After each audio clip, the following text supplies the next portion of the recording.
flow state is a fascinating concept. Flow is when you're in a state where you are deeply focused on what you're doing. It's where your sense of self and ego disappear. You are relaxed, you are free from distractions, and you're fully involved and finding great enjoyment in the activity you're doing. During flow, it's not uncommon for time to appear to speed up.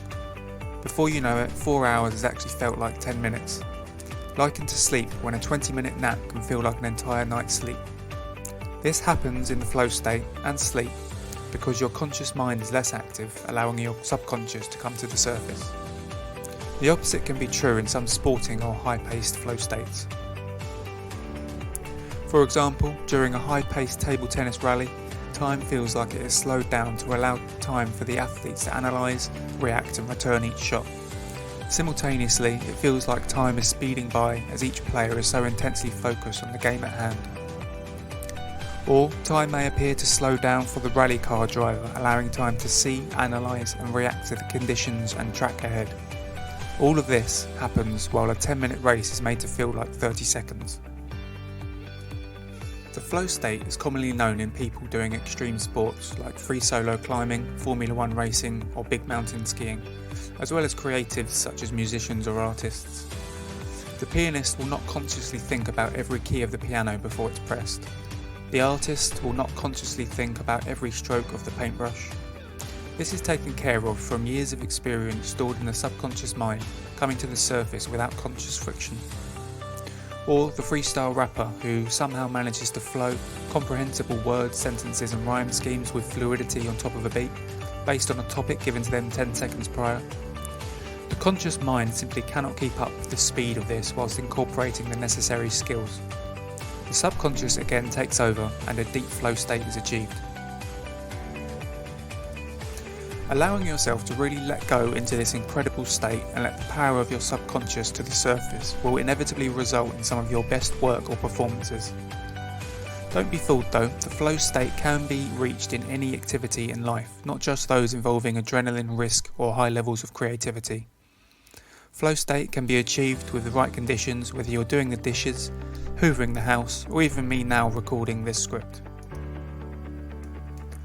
The flow state can also be called the happy state because, as Mihai Csikszentmihalyi stated in his book Flow, nobody's best memories are those where they were sat on a sofa watching Netflix, scrolling Instagram or trying to do the bare minimum at work.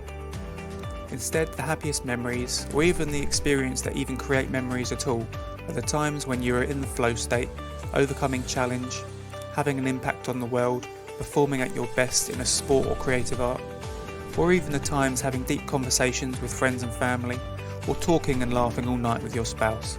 These are the times when you feel the most fulfillment and purpose in your life, which ultimately leads to happiness.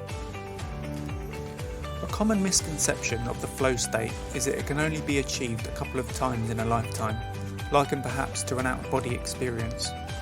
However, that just isn't the case, and in this video I will explain 5 of the best ways to enter into a flow state at will to perform at your best. The first flow state trigger is to remove as much distraction as possible from your environment. This is especially important for achieving flow state in your work where procrastination and distractions are commonplace. Distractions can be split into 2 areas. Firstly, external distractions include things like phone notifications, email, social media, noisy environments, or distracting co-workers. Where possible, it's best to eliminate as many of these distractions as possible. Put your phone on flight mode and put it in a drawer. Close all tabs in your browser that are not needed for the task at hand. Use noise-cancelling headphones and relaxing repetitive music. These distractions can so easily cause procrastination because they offer instant gratification, releasing dopamine into the brain, whereas your work is a more delayed gratification task that will likely be more fulfilling long term. Your brain wants to find the path of least resistance to the next dopamine hit, so we'll want to scroll Instagram, check your WhatsApp groups, or go to the kitchen to find something to eat. If procrastination is a big problem for you, you might want to try changing your environment.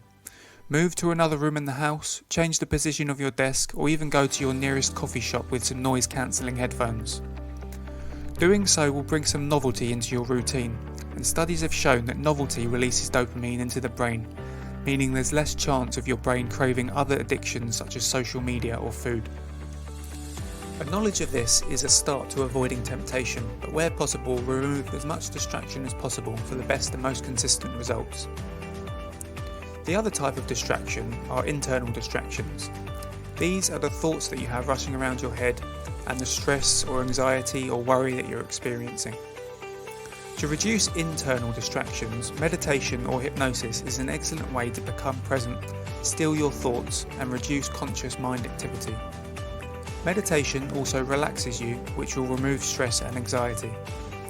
This is because, by the very nature of it, stress and anxiety is your body's fight or flight response, meaning a stressful fight or flight response is not possible in a relaxed state.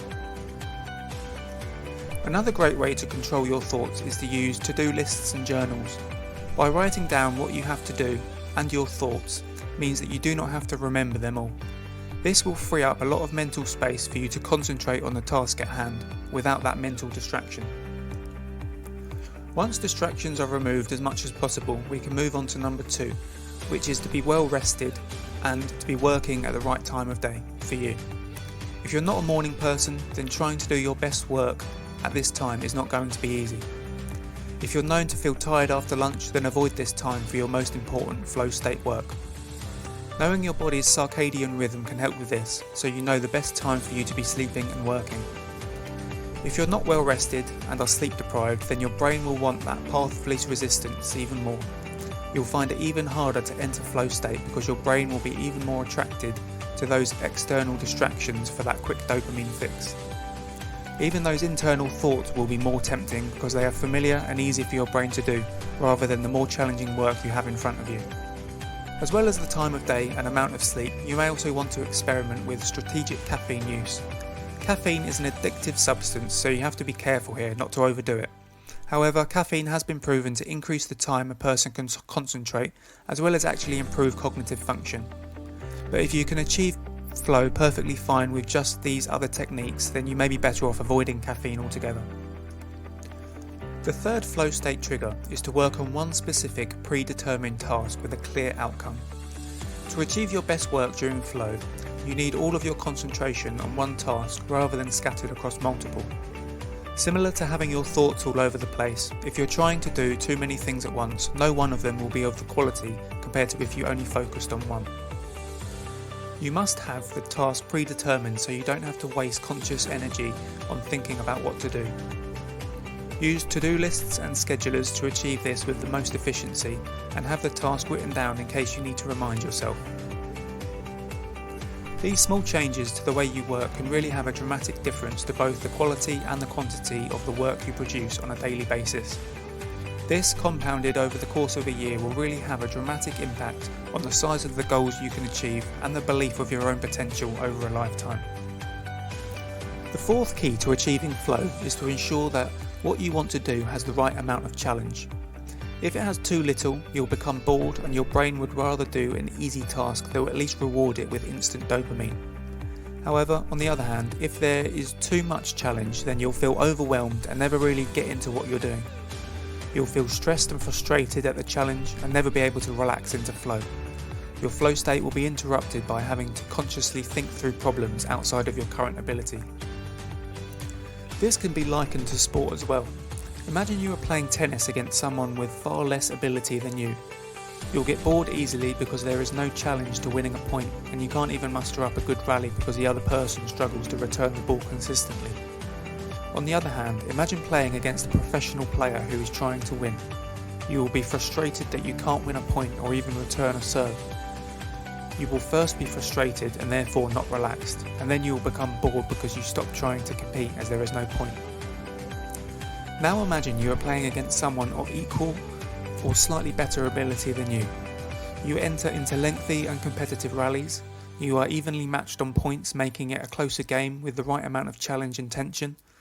The end result of this is that your level of satisfaction will be far higher playing with and potentially beating someone with similar ability, as opposed to winning against someone with far less ability than you. When you're doing something on your own, you may think that a task is monotonous with too little challenge, but there are often ways to improve your work no matter how easy you think it is. For example, you may be an online creator who has reached a plateau. From here, you must think of a way to add challenge to your work to reinstate that flow state. You could add challenge by trying to make videos more engaging, make thumbnails more enticing, or create content on more challenging topics. The fifth technique that can be used to achieve the flow state is to create a mental cue or trigger for entering flow. This could be a sentence you say, an exercise you do, or a seemingly insignificant action. Over time, through repetition, this will condition your subconscious into a habit that says, now it's time that we enter flow state. This can be a powerful technique that can overcome much of the initial struggle of procrastination, or what they call writer's block. There are so many negative mental cues we have in life that we are completely unconscious to. For example, every time I unlock my phone, I immediately go to Instagram, whether that's what I wanted to do or not. The act of unlocking my phone and going on Instagram has concreted that habit in my subconscious. Even if I want to do something else on my phone, after I've completed the mental cue of unlocking it, I unconsciously end up on Instagram instead of wherever else I wanted to be. Another mental cue in life we may be unconscious to, this time a positive one. Without consciously thinking, the act of turning on my car engine is the cue to put my seatbelt on. For when I want to start a flow work session, the act of closing unnecessary browser tabs is the mental cue my subconscious needs to know it's time for deep work. Doing this daily over time has created momentum and built that habit that makes entering flow state so much easier. So these are the 5 best techniques for entering the flow state that I have come across. Some may work better for you than others, but I encourage you to give them a try if you're struggling to reach that deep level of focus you need to achieve your goals. If I've missed an important one off the list that works for you, please add it in the comment section below. I hope you found this video insightful and, more importantly, actionable. I really want these videos to add value through action taking. If you have found the video valuable, please like the video and subscribe for more personal development content.